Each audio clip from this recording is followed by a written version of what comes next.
नमस्कार, आज की खास खबरों में आपका स्वागत है।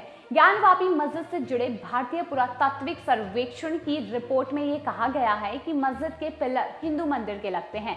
साथ ही यह भी दावा कर लिया गया है कि 34 जगहों पर देवनागरी, कन्नड़, तेलुगु शिलालेख मिले हैं और इससे पता चलता है कि मंदिर के ही हिस्से को मस्जिद बनाने में इस्तेमाल किया गया है।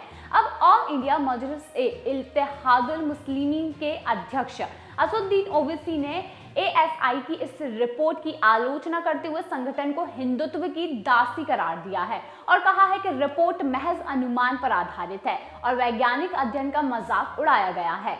सोशल मीडिया प्लेटफॉर्म एक्स पर पोस्ट करते हुए ओवैसी ने कहा कि यह प्रोफेशनल पुरातत्व एवं पुरातत्वविदों या फिर इतिहासकारों के किसी भी समूह के सामने अकादमिक जांच में खड़ा नहीं होगा। रिपोर्ट अनुमान पर आधारित है और वैज्ञानिक अध्ययन का मजाक उड़ाती दिख रही है।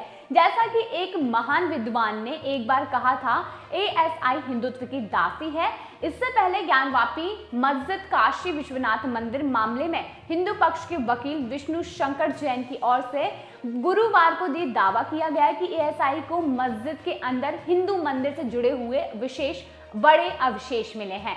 हिंदू और मुस्लिम दोनों पक्षों को 839 पन्नों का दस्तावेज दिए जाने के कुछ मिनट बाद जैन ने भी रिपोर्ट सार्वजनिक कर दी। हालांकि कोर्ट ने दोनों पक्षों को रिपोर्ट के विवरण सार्वजनिक रूप से प्रकट करने से रोक दिया था।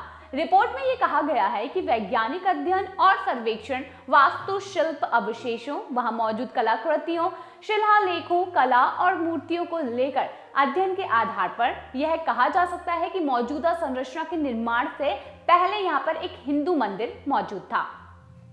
वहीं रिपोर्ट में यह भी बताया गया है कि मंदिर को मुगल शासक औरंगजेब के शासनकाल के दौरान नष्ट कर दिया गया था। रिपोर्ट बताती है कि एक कमरे के अंदर पाए गए अरबी फारसी शिलालेख में यह जिक्र मिलता है कि मस्जिद औरंगजेब के 20वें शासनकाल में बनाई गई थी। हिंदू मंदिर को 17वीं शताब्दी में तोड़ दिया गया था और इसमें आगे ये कहा गया है कि मस्जिद के निर्माण के लिए घंटियों से सजाए गए खंबे, दीपक रखने के लिए ताक और मंदिर के शिलालेखों का फिर उपयोग किया गया। वहीं एएसआई की रिपोर्ट में यह कहा गया कि कला और वास्तुकला के आधार पर इसमें पहले से मौजूद संरचना को एक हिंदू मंदिर के रूप में पहचाना जा सकता है। दूसरी ओर ज्ञानवापी मस्जिद का प्रबंधन करने वाली अंजुमन इंतजामिया मस्जिद समिति का यह कहना है कि उसे अभी एएसआई रिपोर्ट का अध्ययन करना बाकी है। ज्ञानवापी विवाद दशकों पुराना मामला है, लेकिन अगस्त 2021 में 5 महिलाओं ने एक स्थानीय अदालत में यह याचिका दायर कर परिसर के अंदर स्थित मां श्रृंगार गौरी स्थल पर निर्वाध पूजा के अधिकार की मांग की थी, जिसमें हिंदू दस्तावेजों और हिंदू देवताओं की मूर्तियां वहां पर देखने को मिली। जिला अदालत की ओर से पिछले साल जुलाई में यह तय करने के लिए सर्वेक्षण का आदेश पारित करने के बाद कि क्या मस्जिद का निर्माण हिंदू मंदिर के पहले से मौजूद संरचना पर किया गया था, एएसआई ने ज्ञानवापी मस्जिद का सर्वेक्षण इसी आधार पर किया।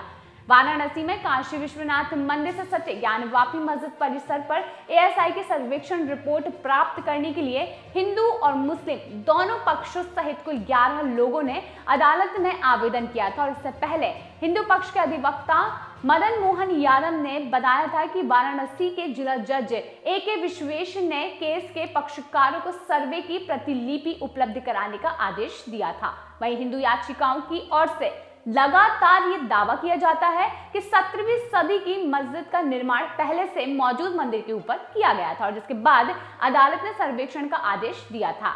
एएसआई ने 18 दिसंबर को सील बंद लिफाफे में अपनी सर्वेक्षण रिपोर्ट जिला अदालत को सौंप दी थी।